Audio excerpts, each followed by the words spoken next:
Porzenparc, architecte, compte parmi ses principales réalisations la Cité de la musique à Paris, la Villette, le Café Beaubourg et le siège social de LVMH à New York.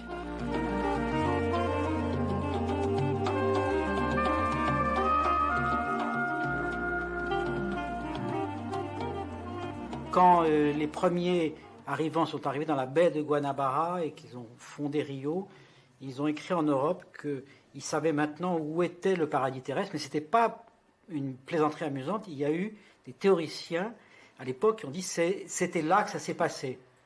Et tellement ils les trouvaient extraordinaires et hallucinantes. En fait, cette formation de montagneuse, ces chambres de plages, de plaines ménagées entre les montagnes, cette variété de plantes, d'oiseaux, situation d'eau douce, de baies, de mer, c'est tout à fait extraordinaire.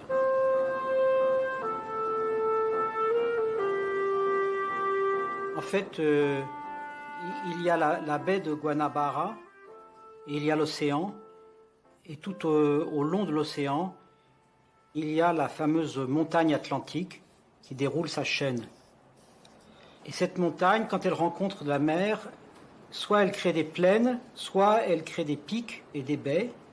Et ces montagnes sont vraiment particulières, dansantes, dissymétriques, et puis parfois abruptes et très verticales.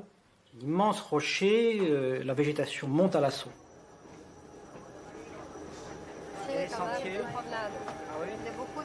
Native de Rio, Elisabeth de Porzenparc, architecte d'intérieur, a réalisé, entre autres choses, le Café de la musique à Paris, la Villette et celui des Grandes Marches à Paris-Bastille.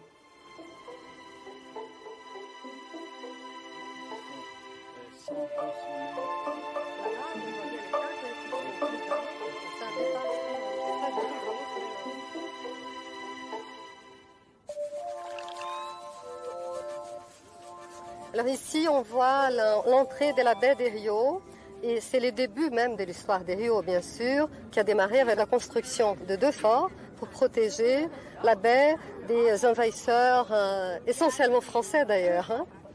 Quand la cour est venue au XIXe siècle s'installer à Rio, Dom Jean VI, le roi du Portugal, a décidé de développer vraiment Rio et de créer des infrastructures.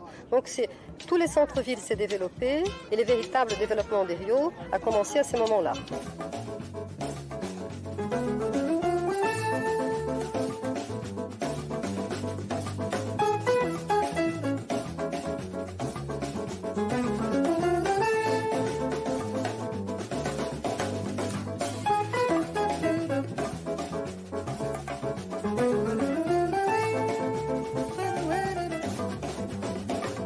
Vers 1925-1927, Agache, un urbaniste français qui a travaillé dans le monde entier, est venu faire le plan du centre à Rio et d'autres endroits aussi.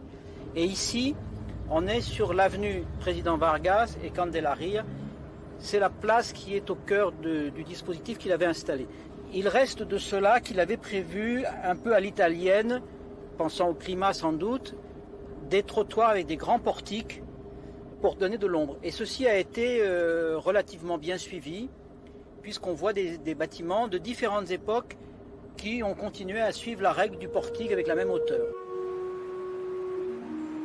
Dans le centre-ville de Rio, Le Corbusier a signé en 1936 le bâtiment qui abrite aujourd'hui le musée de l'éducation et de la culture.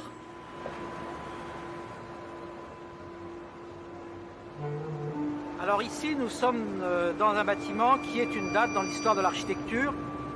Et en 1936, Le Corbusier arrive au Brésil, invité par les architectes brésiliens.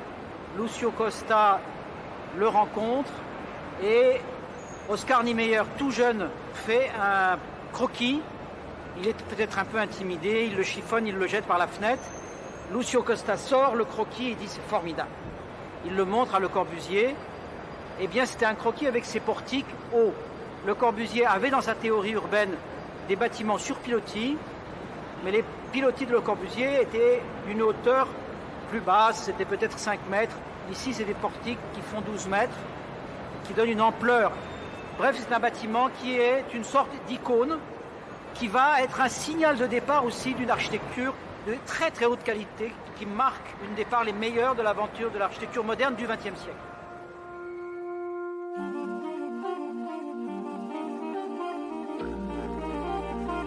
On a des pics fameux dans Rio. Le principal, le Corcovado, c'est en fait une grande montagne forestière qui se termine par un grand pic. Et puis on a des pics secondaires, le fameux pain de sucre, les deux frères, et une série de grands totems comme ça. Ces totems séparent ce qu'on pourrait appeler des chambres. C'est une ville avec plusieurs pièces. Donc, pour passer d'une pièce à l'autre, vous aviez autrefois un chemin de montagne et maintenant il y a des tunnels.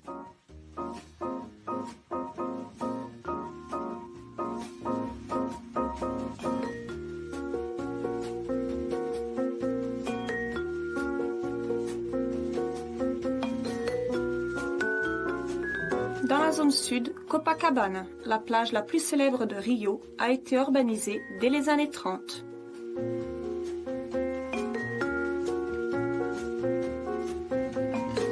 On peut dire que dans le siècle dernier, les architectes, les urbanistes, des gens comme Costa, Heidi, Burle Marx, Niemeyer avaient cette fraîcheur de revoir les choses autrement. Je pense que l'inspiration là est régie par la beauté de la nature qui les a véritablement enchantés.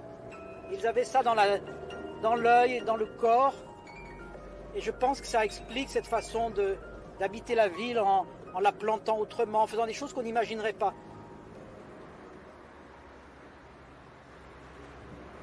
Burle Marx aussi a ici dessiné l'agrandissement de la route, il a dessiné tout ce travail un peu pictural du noir et du blanc avec les petits pavés dits à la portugaise.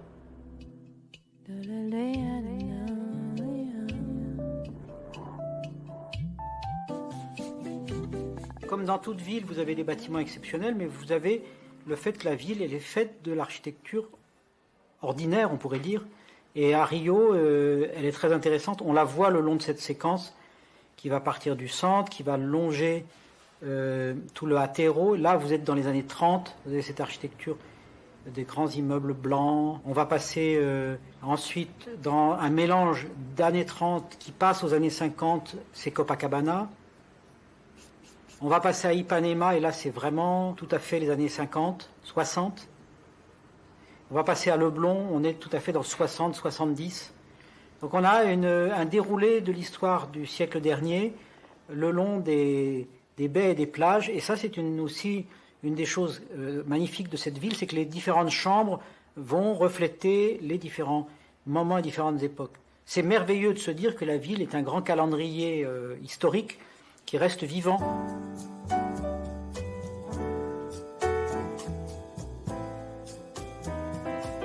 Je pense que ça a beaucoup changé la pratique de la ville quand les tunnels ont été faits. Les premiers sont assez anciens. Et ils ont un effet merveilleux aussi parce que c'est tout à fait comme un grand appartement. Vous ouvrez une porte, vous êtes dans un grand quartier, le tunnel va durer 1 minute ou 2 de noir, et plaf, vous surgissez, et c'est autre chose. Au cœur de la ville, un quartier pauvre, Rocinha, une des plus grandes favelas de Rio. Installée sur les collines, la plupart des favelas surplombent les quartiers les plus riches.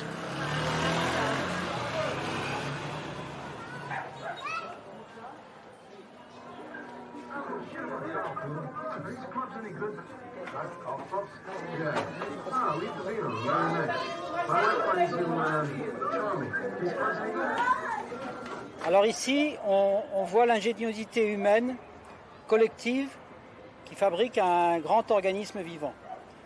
Comment se sont fait les villes avant la Grèce et Rome? Avec la Grèce et Rome, on sait, il y a une idée d'urbanisation. Il y a une autorité collective qui trace les rues et qui décide ce qui est privé et ce qui est public. Mais avant, comment ça se faisait? Moi, j'ai toujours observé ça avec intérêt. On voit que c'est des cellules, des appartements, des maisons qui s'agglutinent. Mais comment ça fait quand ça passe de 10 à 20, puis de 20 à 10 000, puis de 10 000 à 250 000, comme ici à Rocinha? Eh bien, qu'est-ce qui se passe? Eh bien, on creuse. On achète un bout de maison à quelqu'un, on lui démolit, on fait passer la rue. on chemine, on bricole, on ajoute, et vous voyez les ajouts, un fils, une fille, quelqu'un d'autre, etc. Ça fait un étage de plus, ça va jusqu'à 6, 7 étages. Quelquefois, il y a eu des drames, des pluies, ça tombe, ça repart, on reconstruit. Vous voyez, il y a quand même cette idée qu'il y a des rues, il y a des passages publics. Et il y a des maisons qui se soucient de peindre, de trouver des couleurs, d'avoir un revêtement, d'avoir une présence. Et on se dit, voilà, dans 100 ans, ce sera un quartier de ville qui grimpe, comme sont beaucoup de villes du sud de l'Italie. Et si on voit Naples et le quartier espagnol, ce n'est pas très différent et ça a simplement 2000 ans. Alors c'est très passionnant de voir ici une ville qui a 50 ans et qui est d'avant la ville urbanisée, organisée, d'avant la loi et le droit. C'est une ville illégale, tout est fait avec le bricolage, l'entente entre les gens et la pression, la violence aussi que ça comporte.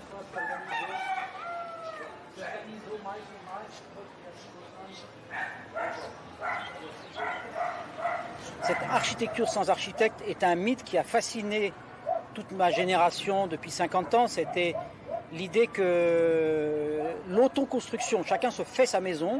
Alors c'est une utopie dans nos sociétés à nous qui sont extrêmement réglées. Et ici l'utopie elle est concrète. Donc l'urbanisme c'est toujours un équilibre entre cette poussée des individus et puis une règle publique pour qu'on ne se gêne pas. Alors ici la poussée des individus domine, elle est très forte. Et puis la règle publique elle vient petit à petit. On finit par faire des égouts, heureusement. On a taillé des rues et même des routes.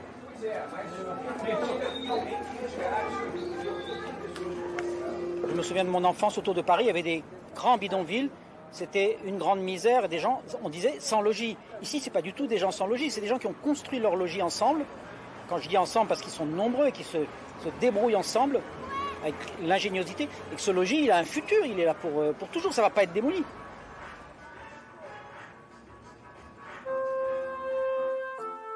C'est au bord de la lagune qu'Elisabeth de Porzenpark va réaliser son premier projet architectural, 2 immeubles d'habitation, une fondation d'art et son parc aménagé. La lagune des Rio est l'un des points très très intéressants pour exprimer cette relation entre la topographie et l'architecture contemporaine. Parce que la lagune, d'un côté, est bordée par la mer, par ces quartiers bas qui donnent vers les plages d'Ipanema et les Blonds, et de l'autre côté, par cette chaîne des montagnes qui entoure la lagune. Donc l'intérêt pour moi de ces projets, c'était de dialoguer à la fois, bien sûr, avec les montagnes qui sont derrière, mais aussi, évidemment, avec l'existant, avec les immeubles voisins. Comme je vais le problème de cette tour qui est juste à côté, si je m'étais contentée de faire un immeuble droit, j'aurais supprimé la visibilité de la moitié des appartements de cette tour. Donc ces obliques ne sont pas un geste gratuit. Et en même temps, je pense que dans les sites, ça va compter comme un événement architectural pour signaler aussi la fondation d'art qui est juste en dessous, au pied. Ces projets qu'on appelle une opération groupée, parce qu'il s'agit évidemment, avec la rentabilité des appartements qui seront vendus ici, de pouvoir financer à la fois la construction de la fondation et l'aménagement de cette partie de la lagune qui est un petit peu laissée pour compte. Donc, je suis très contente de faire à la fois un projet urbain, culturel et architectural dans ma ville natale.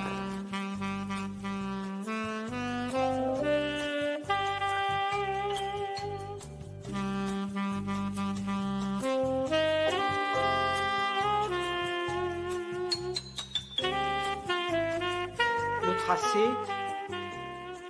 influencé sans doute par Agache, a été une grille d'îlots avec quelques places publiques et ça se relie. Et ici ça s'appelle Ipanema, ici le Blond.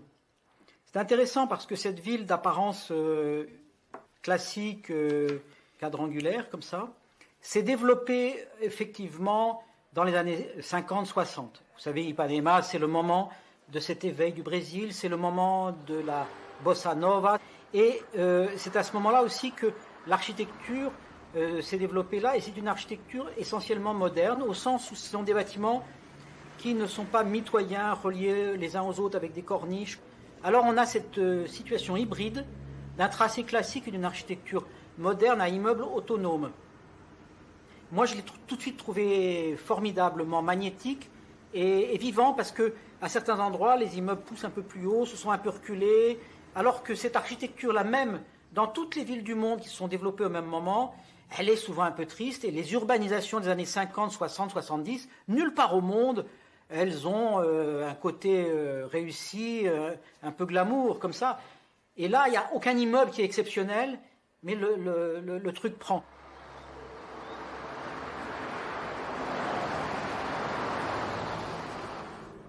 Oui, cette ambiance très particulière d'Ipanema qu'on va retrouver dans le Blon, elle est née de la conjonction d'une simple grille de rue, de plantations assez généreuses et irrégulières, d'un climat qui le permet, et puis de strates d'urbanisation successives et de permis de construire qui ont permis parfois localement de monter un peu plus haut.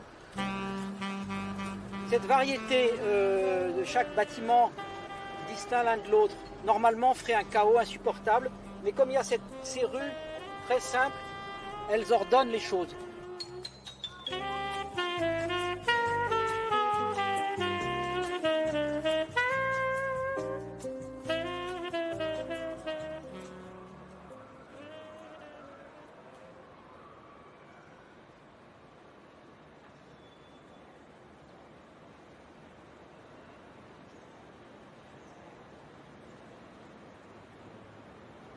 Alors je trouve très intéressant ici ces lieux parce que nous voyons plusieurs périodes de l'architecture brésilienne.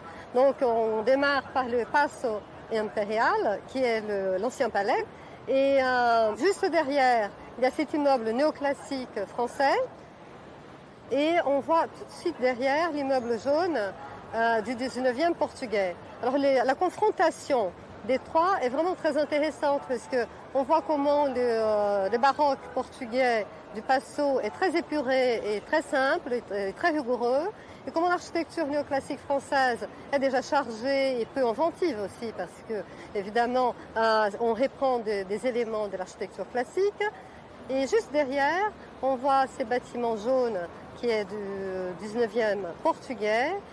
Un peu rococo avec tous ces décors un peu gratuits. Et cette gratuité, je pense qu'elle jure un peu aussi par rapport à la pureté et à la rigueur de la façade du bâtiment du Paço, du baroque portugais colonial.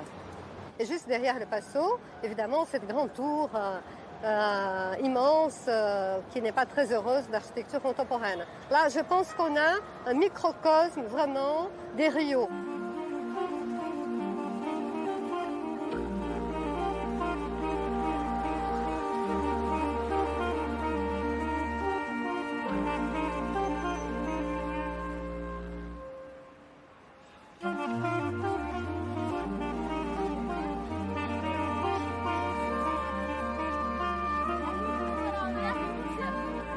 Ici, nous sommes devant le musée d'art moderne d'Eduardo Alfonso Reidi, l'architecte, qui a construit en 1952.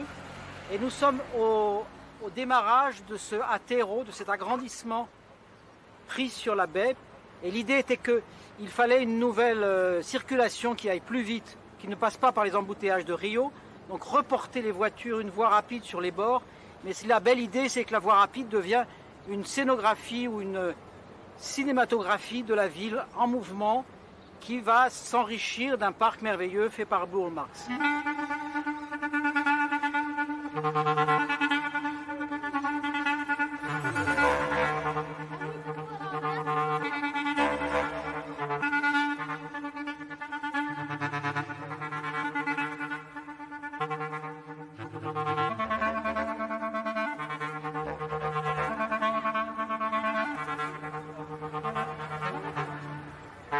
Nulle part au monde, cette idée moderne d'être en lévitation avec les bâtiments ne s'est appliquée aussi bien qu'au Brésil. Il faut dire qu'au Brésil, elle apporte l'ombre. Elle apporte aussi cette liberté de la vision, cette manière qu'a le bâtiment de ne pas encombrer.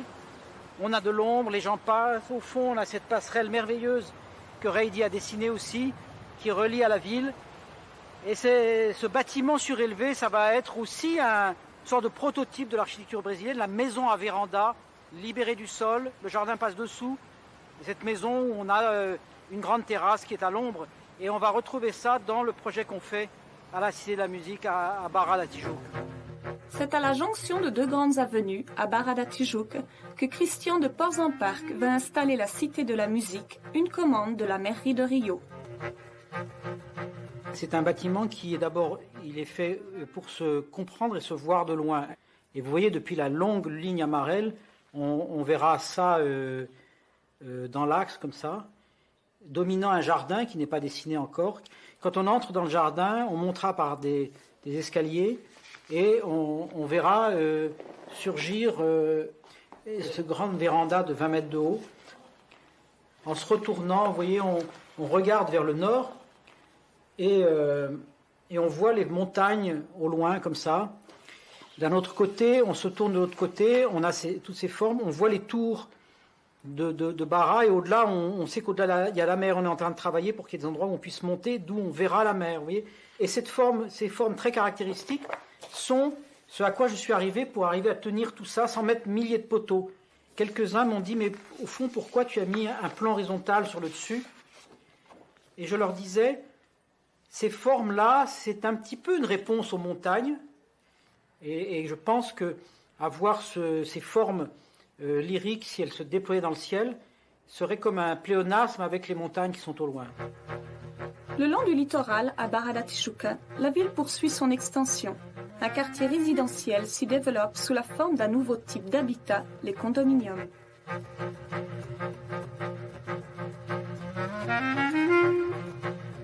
Alors vous avez la grande avenue das Américas, et puis vous avez la plage, ça c'est quand même 15 km, c'est grand.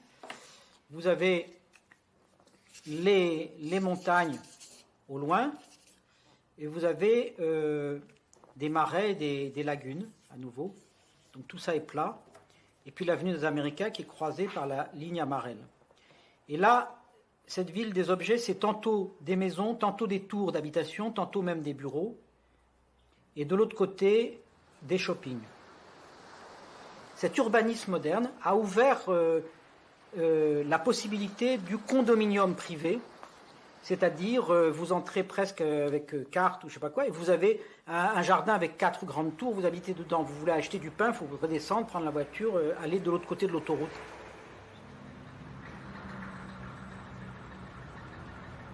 Il existe Novo Ipanema, il existe à São Paulo Alphaville, ici nous sommes à Novo Leblon. Voilà, c'est l'entrée d'un condominium, ça veut dire que vous avez une porte, vous avez là-dedans un système de rue en boucle qui ramène à la sortie à cette porte. C'est un sac avec une seule entrée, une seule sortie, et on est contrôlé, et donc à l'intérieur c'est la sécurité.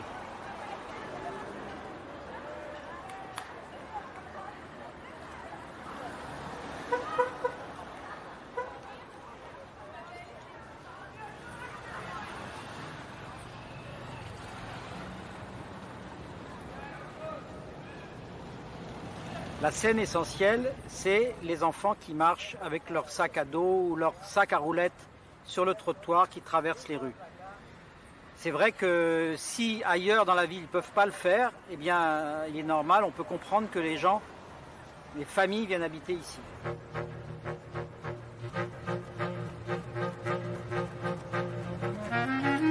Le modèle urbain qui consiste à dire on ne fait plus de rue, a prévalu après la guerre partout. C'est très simple. Pourquoi cet acharnement sur les rues? Parce que je crois qu'il y avait une immense confiance dans le futur et qu'il avait été édicté que la rue faisait partie d'un modèle passé, inefficace. Au fond, si vous voulez, c'est l'efficacité de la densité qui a prévalu. Ici, on a pu faire avec le terrain 3 fois plus d'argent que si on avait fait avec un système de rue, ou 2 fois plus d'argent parce qu'on a logé plus de monde. Alors qu'au fond, écoutez, il y a la place. Hein.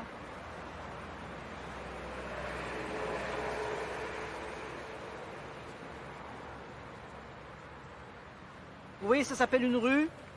On pourrait se dire que c'est un parc à voir comme ça. En fait, c'est un espace assez ennuyeux où vous êtes contrôlé assez vite, on l'a vu. C'est donc plus l'espace public de la ville. C'est un espace séparé, protégé, privatisé. En fait, si vous voulez, le modèle de l'urbanisme moderne est devenu le prototype de la ville sécuritaire. On ne peut pas incriminer un tel ou tel autre, ni les gens qui ont envie d'avoir une maison à jardin. on constate, on voit simplement que c'est le marché qui crée ça et que si il n'y a pas une volonté civique et urbanistique de faire autrement, c'est ce qui nous attend partout, cette ville de grilles et de barrières.